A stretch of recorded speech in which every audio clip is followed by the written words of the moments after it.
My name is Natalie Monroe, and the first time I realized my family didn't see me as a person was the night they raised a toast with my college fund. Before I tell you what happened when my cousin unknowingly applied to my company, the one I built from scratch, in silence, while they clapped for her dresses and decor, let me ask you this. Have you ever watched your future get auctioned off in front of you, disguised as a celebration? Because the day they spent my college fund, they didn't apologize, they didn't ask, they didn't even flinch. They cheered. I was 17, top of my class, president of the robotics club, accepted into MIT, the dream I didn't dare speak out loud until the letter arrived. The first person I told was my mom. I found her in the kitchen, organizing bridal shower invitations for my cousin Lena. I handed her the envelope. She opened it. Her eyes scanned the words. She blinked, and then she said, MIT?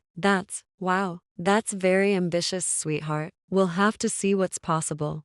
What's possible? I'd just done the impossible and she handed me a maybe. I knew in that moment, I wasn't the celebration. I was the footnote. You see, my grandfather had started a fund for me when I was born. It was always talked about like a myth. The Monroe Education Account. It was a family legacy, they said. Your grandpa wanted you to do great things. I believed them. Every birthday, instead of gifts, I'd ask my relatives to just add it to the fund. I didn't have the latest phone or designer sneakers. I had a plan. A quiet, patient plan. Until Lena got engaged. The engagement party was at a private garden club. Hundreds of candles. String quartet. Open bar. They dressed her in champagne silk and put her on a stage like royalty. And then my aunt, holding a glass of Ross, made a toast. We're so proud to support Lena's dream wedding. It wouldn't be possible without the family's generosity. A special thank you to my sister, who contributed almost $50,000 from Natalie's education fund. That's real love. The room laughed and clapped.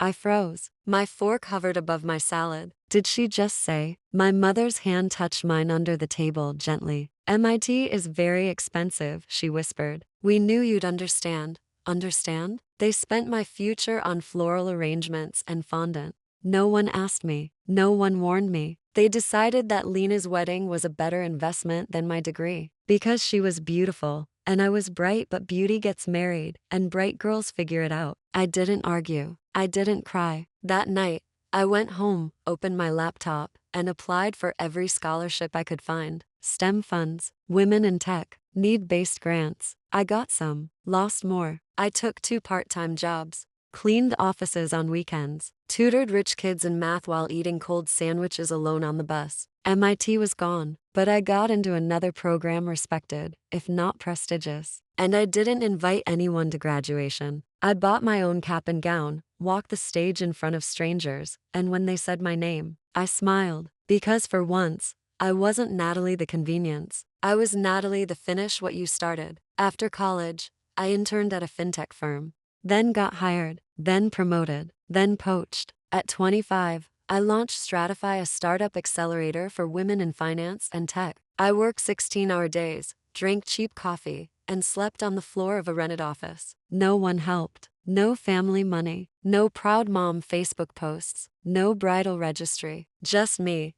And an inbox full of rejection. And still, I grew. Year 3, 12 employees. Year 4, Series A funding. Year 5, $22 million in valuation. That was the year I forgot Lena even existed, until her name showed up in my inbox. It was a Friday. I was catching up on HR applications when I saw it. Lena Spencer application for events coordinator. At first, I thought it was a prank. Then I opened the RSUM. It was her. Polished headshot. Mediocre credentials. Zero mention of the lavish wedding her family had destroyed me for. I leaned back in my chair, smiled, not out of spite, out of clarity. She didn't know Stratify was mine. She thought she was applying to someone else's empire. She had no idea. She was asking me for entry. Let me ask you, have you ever had someone cash in your dream only to later knock on the door of the house you built from scratch? Because when I saw Lena's application, I didn't delete it. I didn't forward it. I scheduled her interview with me, not for revenge, for remembrance. Because the day they spent my college fund, they toasted, but I invested. And now, it was time to see what she'd prepared. Because I didn't just survive, I scaled. And I never forgot the price. They say the best revenge is living well. I disagree. The best revenge is when they don't even realize who they're begging. Until it's too late. Before I tell you what Lena said the moment she saw my name on the office door and what I did with her application, let me ask you this. Have you ever sat across from someone who used your broken future as decoration and realized they now needed your approval to breathe? Because on the day of the interview, the air wasn't just tense, it was poetic. I arrived at the office early, not because I was nervous but because I wanted everything to be perfect. Lena's interview was scheduled for 10:45 a.m. I asked our assistant, Donnie, not to mention my role. Just let her think she's meeting the hiring manager. My name, Natalie Monroe, wasn't even on the website's leadership tab, on purpose. Stratify was about women-led innovation. I wanted the work to speak louder than the founder. But today, I was going to speak, and Lena was going to listen. 10:37 am. Donnie buzzed the front desk. She's here. And she's wearing heels that say look at me in 4 languages. I smiled. I'm ready. I walked into the glass-walled interview room, folder in hand, calm as moonlight. She stood. Hi, I'm Lena. So nice to meet. Her voice cracked mid-sentence. Because she saw me, Natalie, the awkward cousin, the not-so-feminine one. The girl whose education was traded for a wedding arch and imported lavender centerpieces. She blinked, then tried to smile. Natalie? Oh my gosh. Wow. Small world. I sat down. Very. The silence was sharp. She fidgeted, smoothed her skirt, flashed a nervous laugh. So, are you, here too? I'm the one hiring, I said flatly. Her lips parted. Oh, I didn't realize this was your company. It is. She swallowed. Hard. I opened her RSUM, slid it between us. So, events coordinator, tell me what you bring to Stratify. She blinked again. Oh, I've worked with social media influencers, helped organize launch events, bridal expos, energy, creativity, that kind of thing. Bridal expos, I repeated. My voice was level. She shifted. Yes, I mean, you remember. My wedding was sort of a big deal. Got featured on a couple of blogs. I nodded slowly. Yes, a very big deal. Nearly $50,000 big, wasn't it? Her face drained. I didn't break eye contact. She laughed nervously. I didn't know that came from I thought, you didn't think at all, I said. Then I leaned forward. But I did. For a full 5 seconds, she said nothing. I kept my voice steady. You didn't ask where my future went. You didn't ask how I paid for college. You didn't ask why I didn't come to the wedding. You just assumed I vanished because that's easier than wondering who you stepped on. She opened her mouth. I was just a kid. You were 23. Silence. I leaned back. So tell me, Lena, why do you want to work here? She blinked fast, then tried to find footing. Because I need this. Things haven't gone the way I thought. My last job ended during cutbacks. I'm starting over. And Stratify is a safety net? No, she said quickly. I mean, yes, but it's more than that. I admire what you're doing here. Women supporting women, giving people chances. She trailed off, and I saw it. The realization that I had given myself a chance because no one else had. I said, closing the folder. There was a time I thought success would feel like applause, a stage, headlines. But it doesn't know, I said. It feels like this. She waited. It feels like sitting across from someone who never believed in you and realizing you don't need them to anymore. I stood. She did too, awkwardly. I extended my hand. Thank you for your time, Lena. We'll be in touch. She shook it and whispered, I'm sorry. I looked at her, not with hate, not with triumph, with something worse, distance. I'm not angry, I said. I'm just unavailable. And I walked out. Let me ask you, if the people who destroyed your path came knocking on your door, would you let them in? Or make them knock again? Because the door she walked through today, I built it. Every screw, every inch. And I don't owe anyone a key. Especially not the ones who thought I'd never have a front door at all. They didn't call me first. Of course they didn't. They called my mother, then my aunt, then my godmother, then the cousin who hasn't texted me since high school, the one who used to say, Natalie's sweet, just a little intense. Before I tell you what my mother said when she showed up at my office uninvited and what I finally said to her after 27 years of holding my breath, let me ask you this. Have you ever been told to be the bigger person by the same people who used to make you feel small? Because sometimes the back channel isn't just gossip. It's sabotage dressed as reconciliation. And I was done playing diplomat. After Lena left the interview room, my team gave me space. They knew the story, or enough of it. They knew that Stratify wasn't just a company, it was a monument. Built brick by brick from every insult, every "you're not her," every scholarship application I had to write in the dark with no help and no heat. I sat at my desk, quiet, calm. Then came the email. From my mother. Subject line: "Please talk to me." No greeting. Just this. I heard from Aunt Marissa. "I think what you did to Lena was cruel. Please remember who your family is. You wouldn't be where you are without us. Let's talk. I'm coming by tomorrow at noon." No question mark. No apology. Just entitlement. Still trying to script the story. She arrived at 12:06. Of course she was late. People like her are always late to other people's boundaries. My assistant tried to intercept her, but she waved her off. Walked right into the glass-fronted conference room like it was her living room. She sat, smiled tightly. "Natalie, you look so professional." I didn't smile back. "You're not on the calendar." She ignored that. "Let's not make this hostile. I just want to clear the air." I raised an eyebrow. "Was the air unclear when you spent my college fund?" She flinched, then covered it. "That was a long time ago." "And this?" I asked, holding up Lena's or some. "This just happened. Last week. In my office. On my terms." She leaned forward. "She didn't know. She didn't realize Stratify was yours. And whose fault is that?" No answer. She sighed. The martyr kind of sigh. "I just think, maybe you overreacted. Maybe you're holding on to something you should have let go." Let go? Let me tell you what I've let go of. Every apology I never received. Every graduation seat they left empty. Every job I took without a single "we're proud of you" text. The way they said Lena was photogenic and I was bookish, like one of those was a compliment. Let go? I've let go of everything but the truth. I stood. She stayed seated. "Natalie, no." I cut in. "You don't get to come in here and rewrite this. Not again." Her face shifted from scolding to something softer. "Performative. Sweetheart, we're your family. We've made mistakes, yes, but you can't keep shutting us out forever." Her voice dropped. "Marissa said Lena cried after the interview. She's lucky all she lost was an opportunity." Her eyes narrowed. "You sound so cold." "You raised me to be," I said. "You just hoped I'd be cold in the useful way. Quiet, compliant, convenient."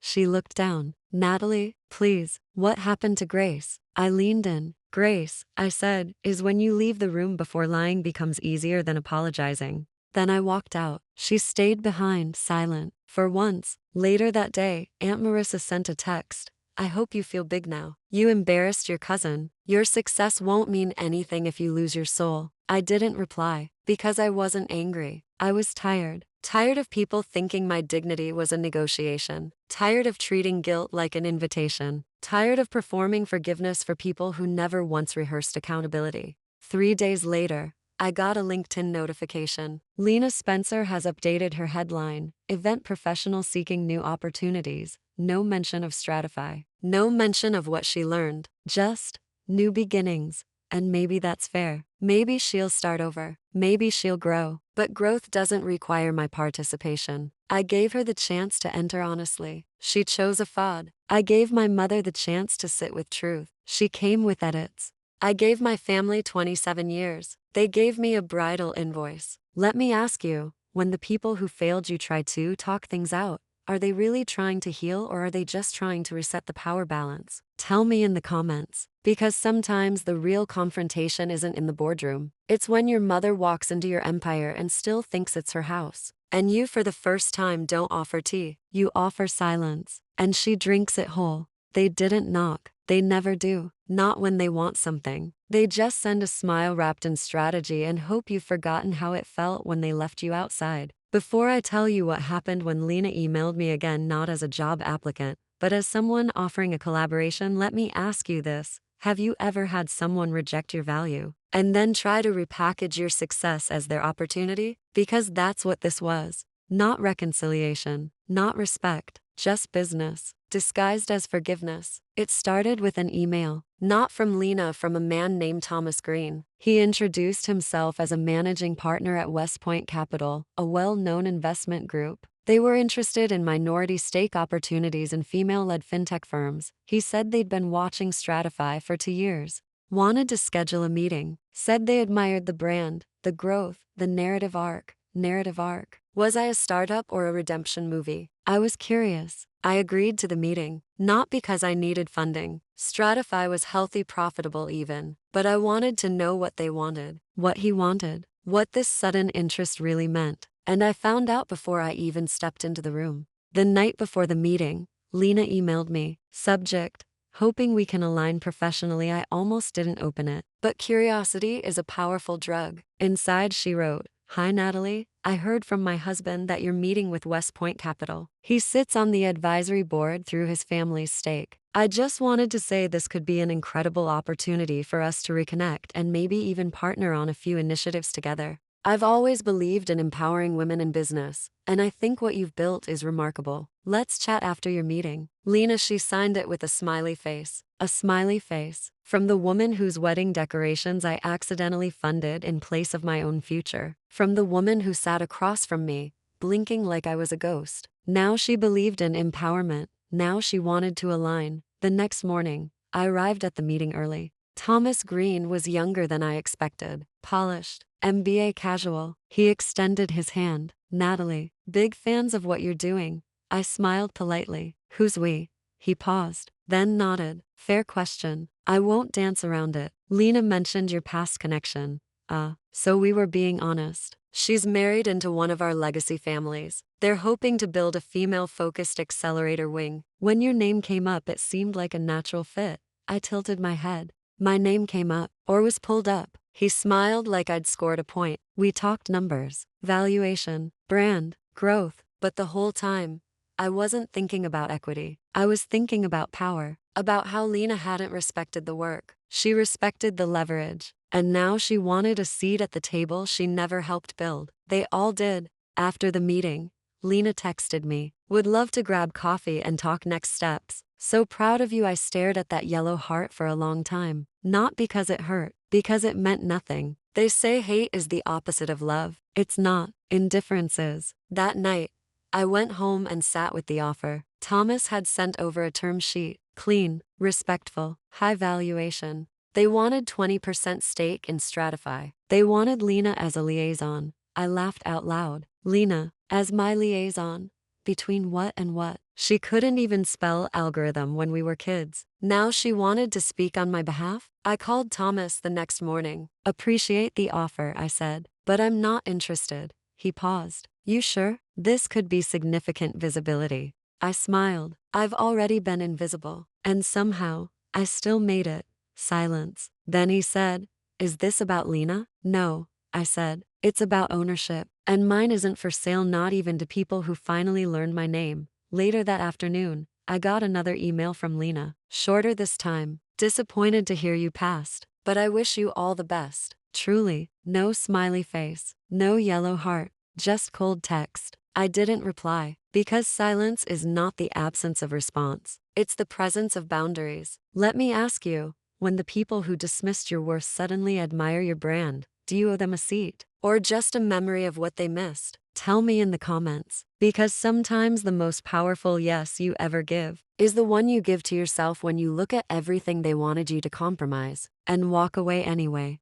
They didn't get an invitation, not because I forgot, but because I remembered everything. Before I tell you what happened at the Women in Finance Gala and who I saw waiting behind the velvet rope when the cameras started flashing, let me ask you this. Have you ever been honored in public by people who once ignored you in private and felt nothing but peace? Not vengeance, not arrogance, just peace. Because healing isn't loud. Sometimes it's just a locked guest list. Inside, an embossed card with my name in calligraphy. Natalie Monroe Honoree. Excellence in Financial Innovation. They were naming me one of the top 10 women rewriting the future of money. That's what they called it. I laughed when I read it. Not because it wasn't true, but because the same girl who used to hide in the school library during prom now had to find a dress for a ballroom full of billionaires. Growth is funny like that. It doesn't ask for applause. It just appears. Wearing heels. I didn't tell my family. Not because I was hiding, but because I knew what would happen if I did. Oh wow, that's impressive. So, are you inviting everyone? You're still holding on to that stuff from the past? Stuff? I didn't hold on to stuff. I held on to facts. Like how my education was sold off for floral arrangements. Like how Lena cried after a failed job interview, but I never got to cry for losing my shot at MIT. Like how I was never once told, "We're proud of you."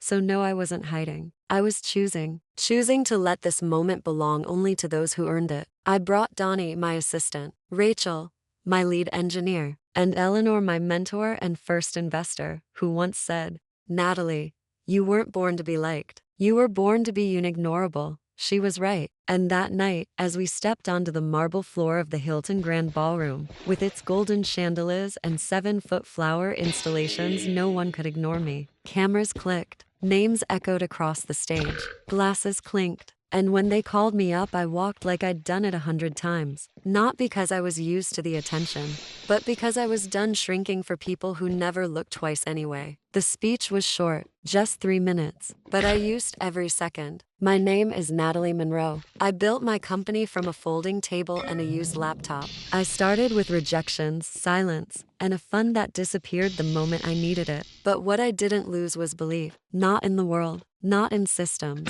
in women, in grit, in myself. If you've ever been underestimated, you're not alone. But you are powerful whether they clap or not. The applause was real. But I didn't need it. It was just accurate. After the ceremony, we were led to a cocktail hour. Dim lights, soft jazz, champagne. I stayed at the edge of the room. And that's when Donnie came over. Her face looked pale. "You're not going to believe who's outside," she said.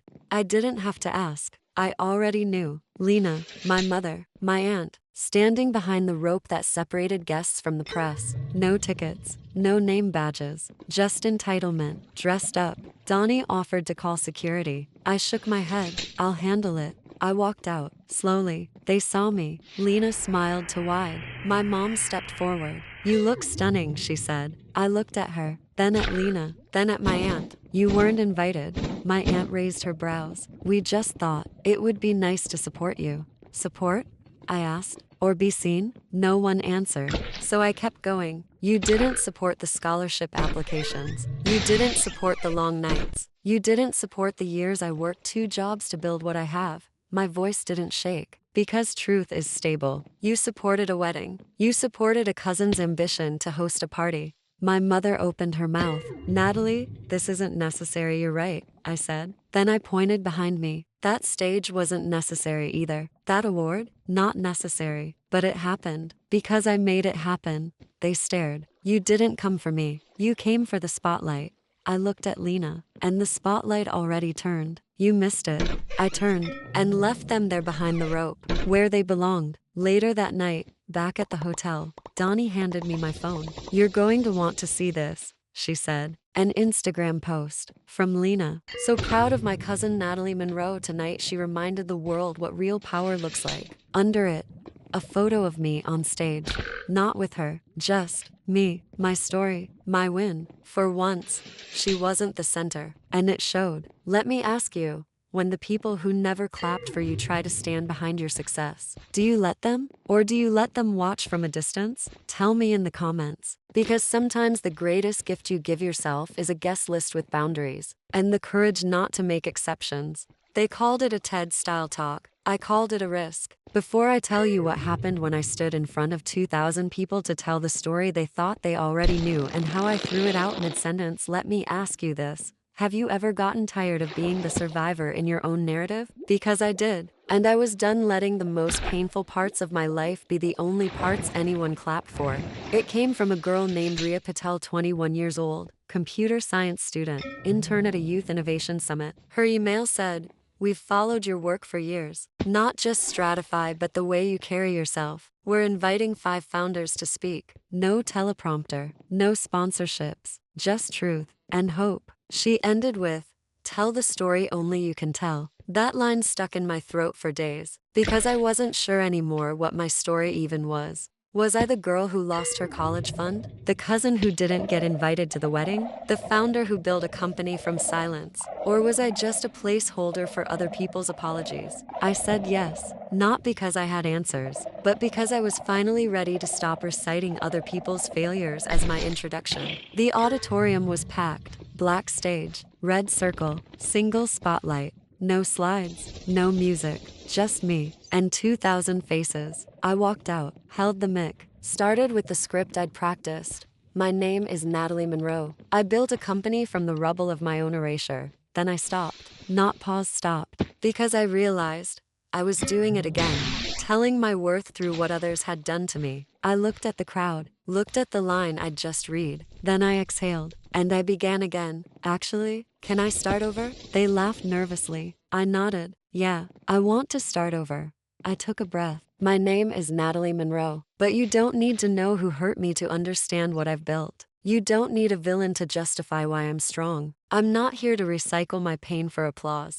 I'm here because I'm finally curious not just about what I survived, but about who I might become next. Silence. Not the kind that demands fixing, the kind that tells you they're listening. I talked about building Stratify, but not as revenge, as design. How I crafted it for the girl who never raised her hand in class, for the woman who got talked over in meetings, for the version of me who thought she had to earn rest. I didn't name names, didn't say they, didn't once say wedding, or cousin, or fund, because I was done giving footnotes to the people who skipped my chapters. When I stepped off stage, they stood, not because I cried, but because I didn't. They clapped for what I chose not to say, and I finally felt the kind of scene that doesn't sting. Later, in the green room, a girl approached me, maybe 19, hoodie, glasses, shaking hands. She said, "Thank you for not needing to bleed to be believed." I smiled, because that was the rewrite, not just of my story, but of the rule book. We don't owe our pain to the world, not always. Sometimes it's okay to just show up healed or healing, and not explain the scar, just wear it, quietly, proudly, clearly, like a signature.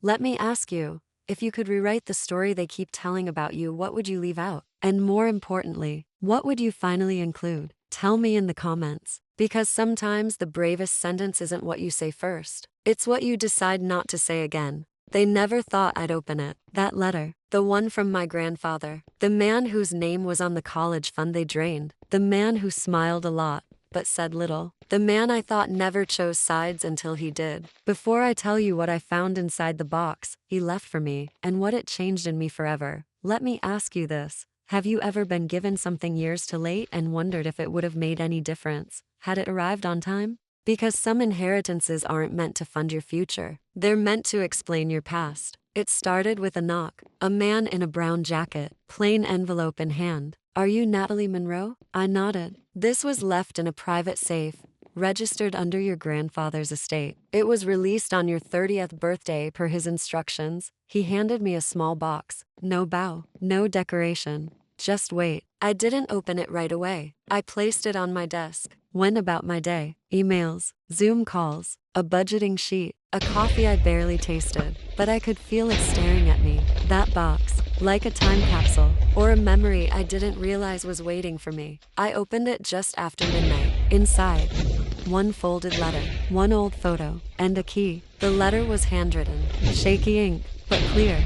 "Natalie, if you're reading this, then you've made it, and I knew you would. I know what they did with the fund. I didn't stop it. That was my failure. But this key, it opens the other thing I left you. Not money, not land, a choice. Go to the old greenhouse on Logan Street. You'll find what I left behind. You'll also find the truth. Love, Grandpa Allen." The greenhouse? It had been abandoned for years. He used to take me there when I was 5. Said it was where things learned how to grow. I thought he meant plants, but maybe he meant something else. I went alone. Donnie offered to come, even Rachel, but I needed this one for myself. The place was dusty, broken glass, ivy creeping inside from the corners, but in the middle of the floor was a wooden crate sealed. I opened it with the key. Inside, dozens of spiral notebooks, faded receipts, letters he'd never sent. To me, to my mother, even to Lena. But one was marked, "Read first." So I did. You think I was quiet, that I didn't see what they did to you, but I saw everything. And I said nothing because I thought I was keeping peace. Turns out, silence only helps the ones with power. And I left you alone in the name of family. This greenhouse? It's yours now, not for the plants, but because every strong thing you've become started growing here. I can't undo what was taken from you, but maybe this place can give you something different, a reason to build something that no one else can touch. I cried, for the first time in months, not because I was sad, because someone had finally said it. I wasn't crazy. I wasn't bitter. I was left alone with grace, and still chose not to burn it all down. I turned the greenhouse into a retreat, not a business, not a brand, a space for girls like me who needed quiet, not to disappear, but to rebuild. We planted things, we journaled, we built broken things back with wire and patience, and not once did we ask for permission. Let me ask you, what would you do with the pieces they left you if you believed they were seeds, not scraps? Tell me in the comments, because sometimes the greatest inheritance isn't wealth, it's recognition, and the chance to rewrite the story. On land they forgot you remembered. They didn't offer me a seat at the table. They asked me to build it. Before I tell you what happened the night I sat across from every person who once underestimated me and why I stood up before dessert, let me ask you this. Have you ever been invited to something that used to happen without you, and realized you no longer needed the invitation at all? Because sometimes they don't want reconciliation. They just want to erase the distance between your chair and theirs. And sometimes, that distance is the only thing keeping you whole. It started with a text from my mother, not a phone call, not a visit, just a bubble of words on a gray screen. We're having a family dinner. It would mean a lot if you came. Lena will be there. Aunt Marissa too. It's been long enough, Natalie. No question mark, just an assumption that I'd show up, that I'd sit quietly, that I'd pretend the past had expired. But trauma doesn't have an expiration date. It has triggers. And this was one of them. I didn't respond right away. I stared at the message for a full minute, then opened my calendar. Friday night, I was free, but freedom doesn't mean availability.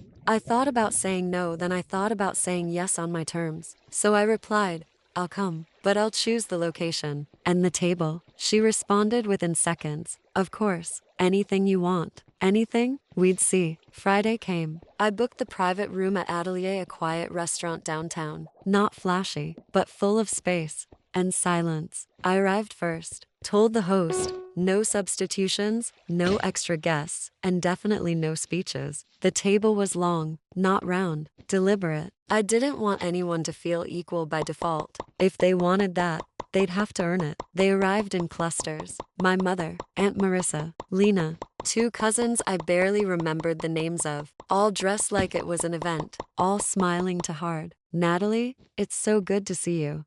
You look amazing.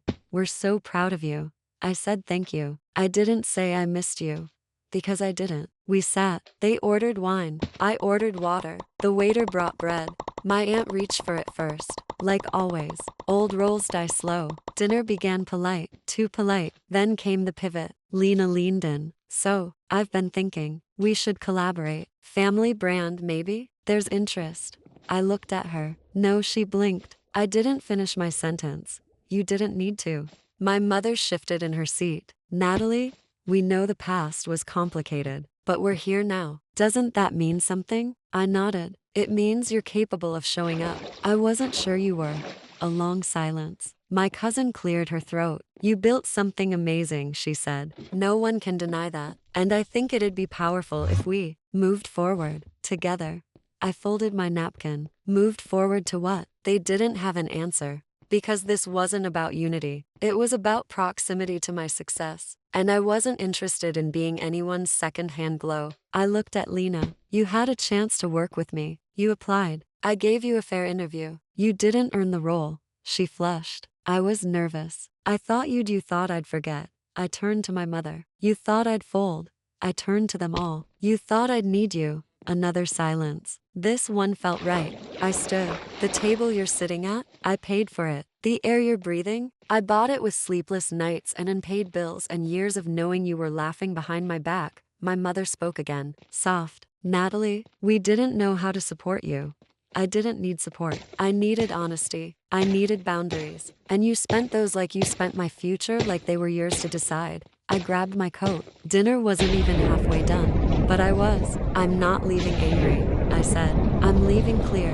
Then I walked out. Not because I wanted to escape, but because for the first time ever, I could. Let me ask you, if they finally offer you a seat after you've built the whole table, would you still want it? Tell me in the comments. Because sometimes the power move isn't staying to prove a point. It's knowing you don't owe them a performance. They say silence is golden, but sometimes it's heavy. Before I tell you what happened when I didn't reply to the texts, the voicemails, the carefully crafted public posts, and how that silence echoed louder than any confrontation I could have staged, let me ask you this. Have you ever watched people unravel? Not because of what you said, but because of what you didn't. Because silence, it holds a mirror, and some people can't stand their own reflection. The dinner ended like I knew it would, with unfinished sentences and cold plates. I walked out. No hugs, no fake promises, no let's do this again.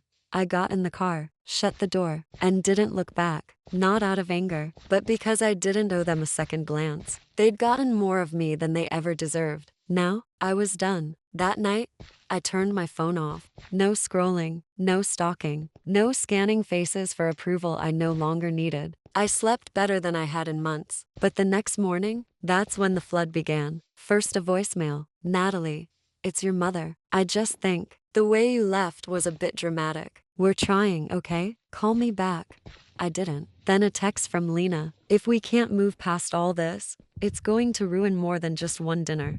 Then a tag. Aunt Marissa posted an old photo from a birthday party I barely remembered. Caption: family is everything, even when it's complicated. And she tagged me, like that made it okay. Like I was part of some healing montage they were directing without my consent. I didn't untag myself. I didn't comment. I just muted them all, not to punish, to protect. Because healing isn't about reuniting with everyone. It's about choosing peace even if it's lonely. They noticed. They always do when your attention disappears. I heard through a friend that Lena had mentioned me at a brunch event. Something like, yeah, Natalie's had a great year, but success doesn't make someone easy to be around. Cute.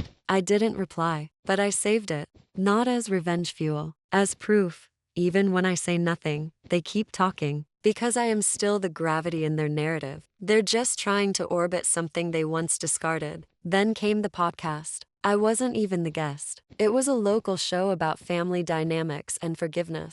Lena showed up, and when the host asked about rebuilding broken TIs, she said, sometimes people hold on to pain because it gives them purpose. I think we have to learn to move forward. Not everyone's willing to do that. I laughed. Not because it was funny, because it was familiar. That's what they always say about women who stop begging to be understood. They call us bitter, difficult, unhealed. But the truth is, we're just done performing pain for people who never earned the right to witness it. I stared at the message for a long time, and then I deleted it, not out of spite, out of release. She didn't get to label it a truce, because a truce means both sides laid down their weapons. I never picked mine up. I just walked away. Sometimes people confuse silence with surrender. But silence is strategy. Silence is power when used with clarity. And most of all, silence is freedom when you've spent your life over explaining your worth. Let me ask you, have you ever said nothing and realized that was the loudest thing you'd ever done? Tell me in the comments. Because sometimes healing doesn't look like closure. Sometimes it looks like unread messages, unanswered calls, and a peace so quiet they can't stop screaming over it. They didn't ask for permission. Of course they didn't. They asked for a photo, a quote, and a smile. But the story? That they wrote themselves. Before I tell you what happened when my face appeared on the front page of one of the biggest magazines in the country and how one sentence in that article nearly tore open every wound I thought had scarred over, let me ask you this. Have you ever read someone else's version of your life and realized they finally told the truth but not the whole of it? Because truth without context is still a kind of lie. It was supposed to be a feature, not a takedown, not a controversy. A cover profile on Women Reinventing Power. I was one of 5. The shoot was simple, gray background, no props. They asked me to sit, look straight into the lens. I asked, do I need to smile? The photographer shrugged, only if it's honest. I didn't smile, but I didn't scowl either. I looked like me, unapologetic, sharp, clear. They emailed the draft 2 days before publication. I skimmed it between meetings. The intro was elegant if dramatic. Natalie Monroe didn't raise her voice. She built one. At 17, her college fund disappeared. At 25, she was running one of the fastest growing fintech companies in North America. What she lost in support, she gained in silence and then, in strategy. Clever. Too clever. But I let it slide. Until the last paragraph. That's where it was. The sentence. The one that turned everything sideways. Natalie Monroe is a woman who succeeded not because of her upbringing but in spite of it. 12 words. And everything exploded. They texted first, then called, then posted. My aunt shared the article with this caption. Funny how history gets rewritten when you have a platform. Lena wrote a tweet. Proud of my cousin's success. Wish she didn't feel the need to make villains out of her family to get there. And my mother? She left a voicemail I haven't deleted. You think we were that bad? You think that's fair? After everything? I didn't respond. Not at first. Because they were asking the wrong question. Not is this fair? But is this public? They weren't hurt by what I said. They were hurt because someone else said it out loud and the world agreed. I sat with it for days. Part of me wanted to call the journalist, to clarify, to adjust the phrasing, to control the story. But then I thought, why? Why is it always me who softens the edges? Why is it my job to clean up the truth just because it's uncomfortable? Because they never softened anything. Not when they spent my education. Not when they used my success as decoration. Not when they tried to turn my silence into compliance. So I posted one paragraph, no tags, no names, just words. I didn't succeed out of revenge. I succeeded out of necessity. And if that truth makes you flinch, maybe you should ask why. The post went viral, hundreds of comments, thousands of shares. Most said, this. Thank you for saying it. A few said, she's bitter. She's making it all about herself. She should be more grateful. But I'd heard all those before. And none of them had stopped me. A week later, I ran into someone I hadn't seen since high school. A girl named Clarissa used to be Lena's friend. She hugged me, tighter than I expected. You know, she said, that article. It gave a lot of us permission to admit things. About our families. About what we didn't get. Then she smiled. Sometimes it takes one person being honest so the rest of us don't feel crazy. I smiled back. A real one. Not because it healed me, but because it validated the version of me I'd fought so long to protect. The one who didn't fold just to make others comfortable.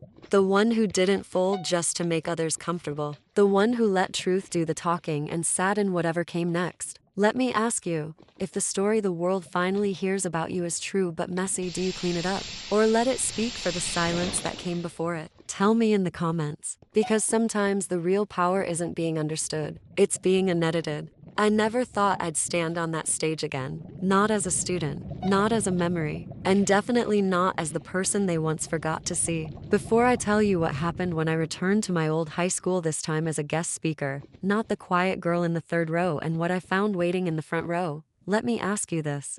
Have you ever been celebrated by the same people who once ignored you? And realized you weren't angry anymore, just done being invisible? Because coming back isn't always about closure. Sometimes it's just about claiming your own space, the one they never offered. It started with an email from the principal, not the same one from before. She'd retired. The new principal, Miss Ortiz, had read about me in the magazine. Your story resonated with a lot of our current students. Many of them feel unseen, unheard. We'd love to invite you to speak at our annual Future Leaders Assembly. I stared at the screen. It wasn't a full circle moment. It felt more like a second draft, one I could write on my own terms. So I said yes, not because I needed to be there, because someone else like me might. The day arrived. I wore navy blue, no makeup but clear lip balm, hair pulled back, intentional, not performative. I stood backstage, holding a mic. The same stage where I once read a poem no one clapped for. The same floor where I was once told, "You're too quiet for student council."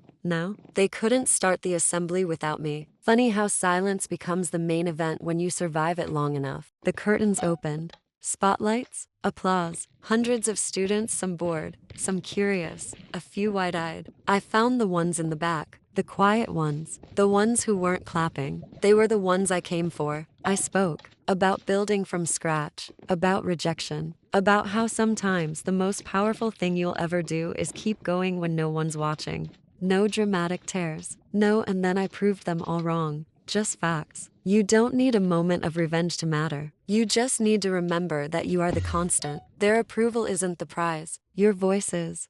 The room was silent, in the right way. And when I stepped off stage, the first girl to hug me didn't say you were amazing. She whispered, I didn't think anyone remembered us. I did. I always had. As the crowd cleared, I noticed someone still seated. Front row, right side, gray sweater, thin hands. My heart stopped. It was my old teacher, Mrs. Dawes, the one who used to say, Natalie, speak up. The one who once marked me absent even though I was there. Every day, I walked over slowly. She looked up, tired eyes, but alert. You've grown. So have you, I said. A beat passed, then another. I'm sorry, she said suddenly. Not defensive, not dramatic, just plain and small. I didn't know how to see girls like you back then. The quiet ones, the smart ones who didn't raise their hands. She looked down. I was told to reward confidence. No one told me how to recognize conviction. I swallowed hard, not because I was sad, because I didn't expect the truth. Not from her, not like this. I nodded. Thank you,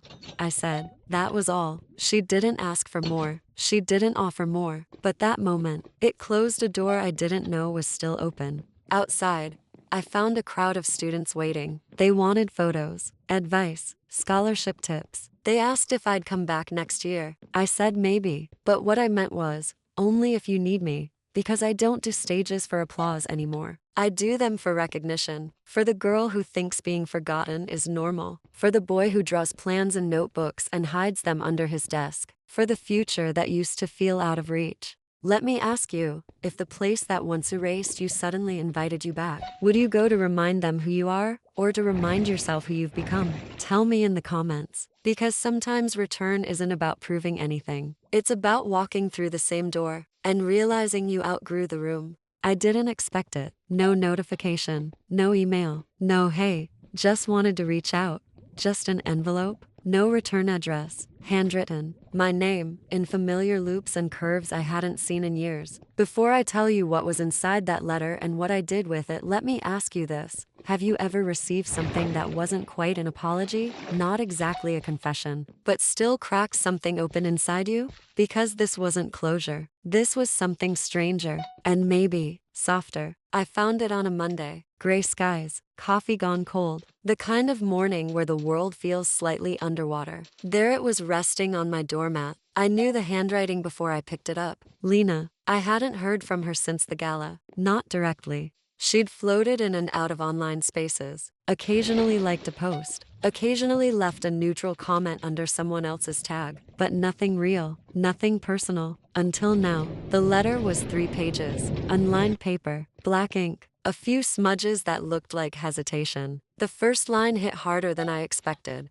I know I don't deserve your time, so thank you for reading this anyway, she continued. This isn't an apology, not in the traditional sense. I'm not writing to make things right. I'm writing to tell you something I've never said and maybe never had the courage to admit. I envied you. Not your brains, not your grades, but your sense of direction. You always seemed to know what mattered, even when no one clapped. I built my life around being seen. You built yours around being solid. And in the end, yours lasted. I had to pause after that, because it was the first time I'd ever heard her compare our paths without a hint of bitterness or performance. She kept going. I know you think I didn't care. I know I laughed. I did. I played along, because it was easier than asking why no one celebrated you. If I asked, they'd have to answer. And if they answered, I'd have to choose. I wasn't brave. You were. She wrote about the job interview, about how she hadn't slept the night before, how she realized, as she walked into the room, that she'd been preparing to be liked, while I'd been preparing to lead. Then came the part that caught me off guard. You didn't humiliate me in that interview. You gave me something no one else ever had, a boundary. And that did more than any fake support ever could. She ended with this. You don't have to write back. You don't have to forgive me. I just needed you to know.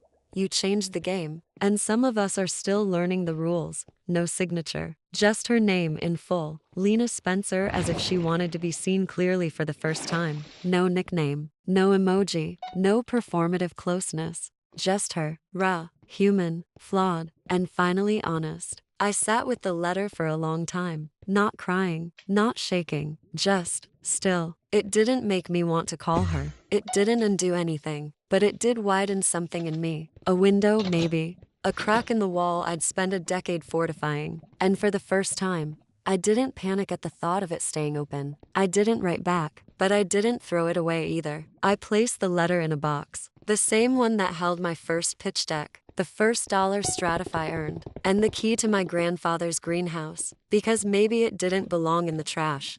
Maybe it belonged in the archive, not to forget, but to remember what it cost to arrive here, and who finally admitted they watched the journey from the sidelines. Let me ask you, if someone who once hurt you didn't ask for forgiveness but gave you recognition instead, would you open the door a little wider? Or leave it cracked, just enough to let the truth in? Tell me in the comments, because sometimes the real ending isn't a reunion. It's a quiet letter, signed with your name, not as a weapon, but as a witness.